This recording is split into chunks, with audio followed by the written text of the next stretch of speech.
नमस्कार दोस्तों, स्वागत है आप सभी का आज के मुख्य समाचार के इस वीडियो में। जी हां दोस्तों, मोदी सरकार की तरफ से बड़ी और महत्वपूर्ण खबर की अपडेट निकल कर आ रही, जिसकी सटीक जानकारी हम आपको इस वीडियो में देंगे। बस आप इस वीडियो के साथ अंत तक बने रहिए। लेकिन उससे पहले आपसे एक छोटी सी रिक्वेस्ट है कि मुझे इस वीडियो को बनाने में बहुत मेहनत लगती है, तो इस मेहनत के लिए वीडियो पर एक लाइक जरूर कीजिएगा और साथ ही वीडियो के नीचे दिए गए इस लाल बटन को दबाकर चैनल को सब्सक्राइब कीजिएगा और इस घंटी को भी दबाइएगा ताकि आपको दिन भर की बड़ी खबरों की जानकारी लगातार मिलती रहे। तो चलिए दोस्तों, एक एक करके सभी बड़ी खबरों के बारे में जान लेते हैं। तो दोस्तों, आज की पहली बड़ी खबर की अपडेट की बात करें तो सिर्फ 3 रुपए में मिलेगा मास्क, इस राज्य ने तय की कीमतें, नए दाम आज से लागू। जी हाँ, जब तक कोरोना महामारी की दवा नहीं आ जाती है तब तक बचाव ही इसका इलाज है। प्रधानमंत्री नरेंद्र मोदी ने भी लोगों से कहा है कि जब तक दवाई नहीं तब तक ढिलाई नहीं। कोरोना से बचाव में सबसे कारगर हथियार है मास्क। हालांकि आज बाजार में मास्क की कोई कमी नहीं है। 10 रुपए से लेकर 500 रुपए तक की कीमत के मास्क बाजार में मिल रहे हैं, क्योंकि मास्क की कीमतें तय नहीं होने से निर्माता और दुकानदार मनमानी कीमत पर इसे बेच रहे हैं। लेकिन महाराष्ट्र सरकार ने मास्क की कीमतों को लेकर बड़ा फैसला किया है। महाराष्ट्र सरकार ने राज्य में मास्क की कीमतें तय कर दी हैं और मास्क की कीमतें तय करने वाला महाराष्ट्र देश का पहला राज्य है। महाराष्ट्र सरकार ने मास्क को जरूरी वस्तुओं की सूची में शामिल करते हुए इनकी कीमतों पर लगाम लगाने का फैसला किया है। महाराष्ट्र सरकार ने मास्क की कीमतों को लेकर एक नोटिफिकेशन जारी किया है। मास्क की कीमतें आज से ही पूरे राज्य में लागू हो चुकी हैं। नोटिफिकेशन के मुताबिक वी आकार वाले N95 मास्क की कीमत 19 रुपए तय की गई है। N95 3D मास्क की कीमत 25 रुपए और N95 मास्क की कीमत 28 रुपए तय की गई है। 2 परत वाले सर्जिकल मास्क की कीमत 3 रुपए और 3 परत वाले सर्जिकल मास्क के दाम 4 रुपए तय की गई है। अब दुकानदार तय कीमतों से ज्यादा पर मास्क नहीं बेच पाएंगे। और अगली बड़ी खबर की बात करें तो लद्दाख में 20 से अधिक चोटियों पर सेना की पकड़ मजबूत, आसमान से निगरानी कर रहा है राफेल। जी हां, भारत और चीन की सेनाओं के मध्य चल रही तनातनी के बीच भारत ने पैंगोंग झील के इलाके में करीब 20 से ज्यादा चोटियों पर अपने आप को मजबूत कर लिया है। इस बात की जानकारी रविवार को सरकार के एक सूत्र ने दी है। उन्होंने ये भी कहा है कि भारतीय वायुसेना लद्दाख में आसमान में निगरानी के लिए नए शामिल हुए राफेल जेट का उपयोग कर रही है।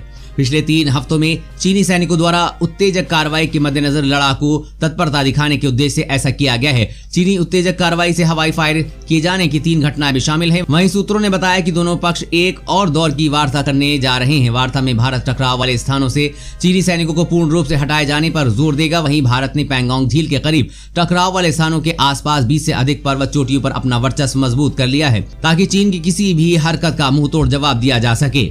और अगली बड़ी खबर की बात तो 2022 तक भारत के हर गांव में होगा इंटरनेट। सरकार ने शुरू किया राष्ट्रीय इंटरनेट मिशन।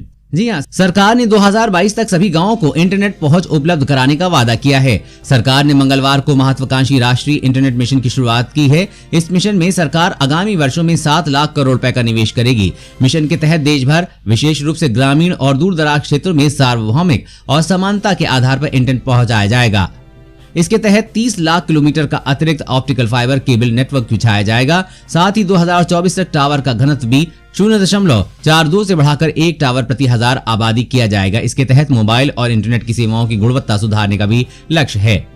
और अगली बड़ी खबर की बात करें तो अब मकान मालिक नहीं वसूल पाएंगे किराएदारों से अधिक बिजली का बिल, मोदी सरकार ला रही है नया कानून। जी हाँ, केंद्र सरकार बहुत जल्द ही बिजली उपभोक्ताओं के लिए एक नया कानून लेकर आने वाली है। देश में पहली बार बिजली उपभोक्ताओं के अधिकारों की रक्षा के लिए केंद्र सरकार ने नया मसौदा तैयार कर लिया है। नया मसौदा आने के बाद निर्धारित रेट से अधिक दर पर बिजली बिल वसूल और गैर कानूनी होगा। बिजली का बिल वसूलना गैर कानूनी होगा। खास बात यह है कि इस नए मसौदे में अधिक बिजली का बिल वसूलने वाले मकान मालिकों पर भी शिकंजा कसने की बात कही गई है।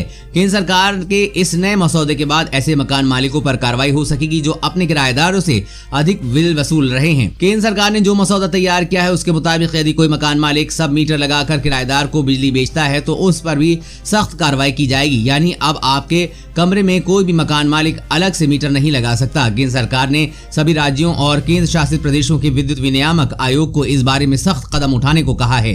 केंद्रीय ऊर्जा मंत्रालय ने सख्त लहजे में कहा है कि बिजली बेचने का अधिकार किसी को नहीं है। ऐसे में मकान मालिक किराएदार से मन माफिक बिजली बिल वसूल कर कमाई नहीं कर सकते हैं। यानी सरकार के इस नए नियम से मकान मालिकों की दादागिरी पर रोक लगेगी। और अगली बड़ी खबर की बात करें तो एमएसपी से कम कीमत पर फसल खरीद फरोख्त पर होगी जेल, पंजाब सरकार का बड़ा फैसला। जी हां, पंजाब सरकार ने किसानों के हित में एक बड़ा फैसला किया है। राज्य सरकार ने धान और गेहूं की सरकारी खरीद या की बिक्री के लिए न्यूनतम समर्थन मूल्य को अनिवार्य कर दिया है। यानी पंजाब में अब धान या गेहूं की खरीद फरोख्त समर्थन मूल्य से कम पर नहीं की जा सकेगी। जो भी कारोबारी या कंपनी एमएसपी से कम दाम पर गेहूं या धान की खरीद फरोख्त करेंगे उसे 3 साल तक की सजा होगी। पंजाब के मुख्यमंत्री कैप्टन अमरिंदर सिंह ने पंजाब विधानसभा विशेष सत्र में इस फैसले का ऐलान किया है। उन्होंने सदन में केंद्र सरकार द्वारा हाल ही में पारित 3 कृषि कानूनों को नहीं मानने का भी ऐलान किया है। केंद्रीय कृषि कानूनों के स्थान पर पंजाब अपने कृषि विधेयक लागू करने का प्रस्ताव पेश किया है। नए विधेयक में पंजाब सरकार ने किसानों पर गेहूं व धान न्यूनतम समर्थन मूल्य से कम भाव पर खरीदने का दबाव बनाने वालों के लिए 3 साल की कैद का प्रावधान किया है। विधेयक में साफ कहा गया है कि राज्य में एमएसपी से नीचे धान या गेहूं बिक्री किसी भी कीमत पर नहीं होगी। और अगली बड़ी खबर की बात करें तो आसान नहीं है कोविड-19 वैक्सीन की राह। दवा आने के बाद भी भारत के सामने होगी ये चुनौतियां। जी हां, कोरोना वायरस महामारी से हमारा देश बुरी तरह से प्रभावित है और हर दिन कोरोना मरीजों का आंकड़ा बढ़ता जा रहा है। ऐसे में सभी की निगाहें कोरोना वायरस की संभावित वैक्सीन पर टिकी हुई हैं।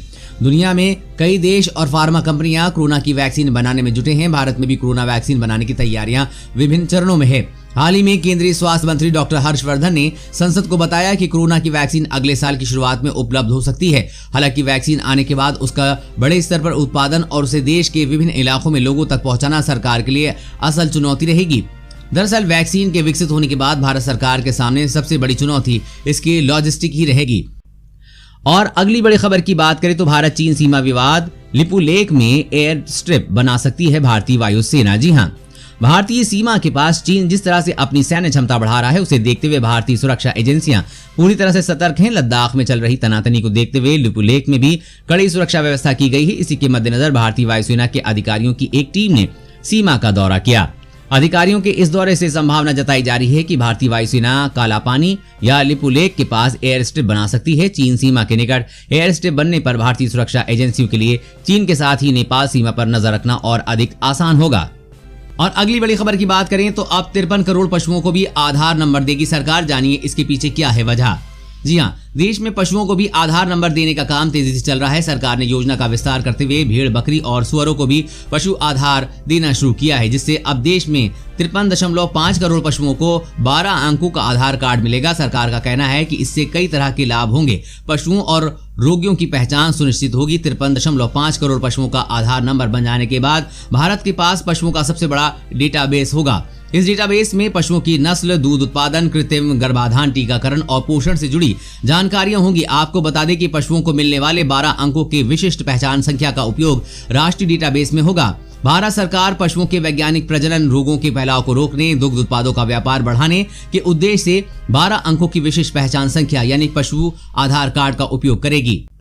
और अगली बड़ी खबर की बात करें तो जल्द आपके हाथों में आएगा पेटीएम का क्रेडिट कार्ड। हर लेन देन पर मिलेगा कैशबैक। जी हाँ, कोरोना काल में डिजिटल लेन देन काफी बढ़ गया है, जिसके मद्देनजर ग्राहकों को ज्यादा सुविधाएं प्रदान करने के लिए डिजिटल भुगतान कंपनी पेटीएम ने सह ब्रांडेड क्रेडिट कार्ड तैयार करने की घोषणा की है। इसके जरिए देश में बड़े स्तर पर लोगों के पास खुद का पेटीएम क्रेडिट कार्ड होगा।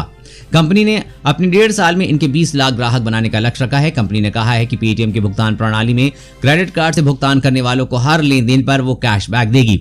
सह ब्रांड क्रेडिट कार्ड सहयोगी बैंक जारी करेगा। ग्राहकों को ये कार्ड उनके पारंपरिक क्रेडिट स्कोर और पेटीएम ऐप पर उनकी खरीद गतिविधियों के आकलन के आधार पर किया जाएगा। ये क्रेडिट कार्ड के बाजार को भी बदलेगा। कंपनी ने कहा कि इस क्रेडिट कार्ड के आवेदन से लेकर इसे जारी करने तक की पूरी प्रक्रिया डिजिटल माध्यम से पूरी की जाएगी। और अगली बड़ी खबर की बात करें तो दाल, तेल और आलू प्याज का अत्यधिक स्टॉक करने पर नहीं होगी सजा। नया कृषि कानून में बदलाव प्रावधान। जी हाँ, व्यापारियों और किसानों के हित को ध्यान में रखते हुए सरकार जो नए कृषि कानून लेकर आ रही है उसमें प्रावधान है कि दाल, तेल, आलू तथा प्याज जैसी कृषि से मिलने वाली वस्तुओं का जरूरत से सीमा से ज्यादा स्टॉक करने पर सजा नहीं होगी। सोमवार को प्रधानमंत्री मोदी ने कहा कि सरकार ने जरूरी वस्तु अधिनियम में बदलाव किया है और दलहन, तिलहन तथा दिलहन, आलू और प्याज जैसी वस्तुओं को एसेंशियल कमोडिटी एक्ट से बाहर किया गया है। ऐसे में व्यापारी और किसान इसका जितना चाहे स्टॉक रख सकेंगे। इसके खिलाफ कार्रवाई नहीं होगी। किसानों की आय बढ़ाने और व्यापारियों को निडर होकर किसानों की उपज का कारोबार करने का प्रेरित करने के लिए सरकार ने यह कदम उठाया है। और अगली बड़ी खबर की बात करें तो भारत में जल्द हो सकती है पबजी की वापसी। रिलायंस जियो से चल रही है खास बातचीत। जी हाँ, भारत सरकार ने हाल ही में पॉपुलर गेम पबजी को भारत में बैन कर दिया था। इसके बाद से ही पबजी लवर्स में निराशा का माहौल है। वहीं अब उनके लिए एक खुशखबरी है, भारत में जल्द ही पबजी की वापसी हो सकती है। पबजी मूल रूप से South Korean company Blue Hole Studio का गेम है। बैन लगने से कंपनी चीनी कंपनी टेंसेंट से ब्लू व्हेल स्टूडियो ने पबजी मोबाइल की फ्रेंचाइजी वापस ले ली है और रिलायंस जियो से डिस्ट्रीब्यूशन को लेकर बातचीत चल रही है। कंपनी भारत में गेम के डिस्ट्रीब्यूशन के लिए रिलायंस जियो से डील कर रही है। अब जल्द ही भारत में पबजी की धमाकेदार वापसी होने वाली है। वैसे दोस्तों, भारत में पबजी दोबारा शुरू होना चाहिए या नहीं, नीचे कमेंट करके जरूर बताइएगा। दोस्तों, आज की खबरों में बस इतना ही। इसी तरह हर रोज काम की खबरें जानने के लिए आप हमेशा हमारे साथ जुड़े रहें। हमारे साथ जुड़ने के लिए वीडियो के नीचे दिए गए इस लाल बटन को दबाइए और साथ ही इस घंटी को भी दबाइए ताकि आपको हर खबर की सटीक जानकारी मिल सके। जय हिंद, धन्यवाद।